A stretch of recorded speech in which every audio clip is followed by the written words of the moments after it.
Hello. At Challenge to Change, we use the chakras to help the children understand and look into the different parts of their body. A lot of times kids are so outside of their bodies that they're not aware of how they're feeling, and they are not sure sometimes of why body aches can be related to their mind. So I use 7 chakras when I teach kids. There are different ways to teach, and there are more than just the 7, but these are the 7 and how I teach them. So starting at the base is your root chakra, and I use the red root stone for the kids to have a visual seeing of what that looks like. And the red stone is your root chakra, and it stands for I am. And it really, I talk to the kids about how it roots down. It's rooting down. If you see the color red, it might be because you're finding that you just moved from a new house or moved your desk from one location to another, and you're really trying to root down and settle in your space. So that's the root chakra. Then I feel the orange chakra, which is the sacral chakra, is the second one. And I use the orange stone to represent that. And I give the kids the visual reminder. Everybody gets a set of stones so that they really understand and they can actually have their hands on and feel what that's like. The orange represents the sacral, which is right around your hips. A lot of times I'll explain to kids that it has to do, like if they're a dancer or a runner and they have lots of use of their hips and their legs, this might be a chakra that attracts them. Then we have the yellow next, which is your solar plexus chakra. I do is the affirmation for that, the mantra for that. The yellow is your belly button. We call it the solar plexus in the kids' yoga. Your belly button, it's where you get your feeling, your gut feeling. So a lot of times we'll talk about feelings, or you might find that you're really attracted to this if you have a belly ache or a stomach ache or butterflies in your stomach if you're nervous about something, but that's where you can listen to a lot of your feelings as a child.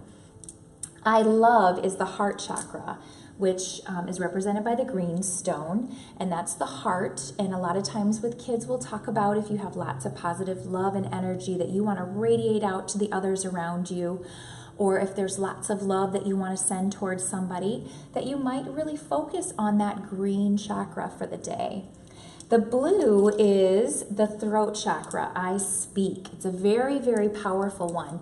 So I often talk with kids a lot about telling the truth when it comes to the throat chakra, how that's very important to always tell the truth, and then also to stick up for somebody if you're finding that someone is getting picked on, but using your voice, that your voice can be a very powerful area. Sometimes that area can also be one if there's something that you're going to be singing. Sometimes kids, if they have like a audition coming up, they might really relate to the throat chakra. The purple is the third eye, and that is the purple I see. So we talk to the kids a lot about what the third eye is, and you've heard me talk about the third eye. And I always say to kids, do we really have a third eye, like a third eye in the center? No, we're talking about our mind and our brain, and we call that our third eye. And that's when I use the superpower stare and teach them the superpower stare and how that can really be powerful to use that for focus. The third eye can also be concentration, so it's a great chakra to meditate on before you have a test, or if you come into a place in a test where you can't think of the answer, meditating on and using your third eye can be very powerful to help you come up with the answer. And the last one that I use is the top chakra, which is the crown, which is the top outside of your body. And that is your spiritual realm. So if you're feeling very spiritual, very connected, the mantra that they use is I understand. And that can be a very powerful one when you feel like you've come to a very understanding and connected way in your life. Sometimes for kids, if they're religious, I often talk about if they have an experience in the religion that they're practicing, that's really important to them right now, that this might be a chakra that they relate to. Another thing that I'll do with the kids a lot of times is have them be with somebody that they know and feel comfortable with, and they'll actually lay the chakra stones on top of their bodies or right next to it. So if they're laying on their yoga mat, they'll take the stones and place them next to that area on their body. And then they just take time to lay and breathe. Then in their Shavasana, once I get going with the kids, a lot of times I'll let them get out the chakra stones.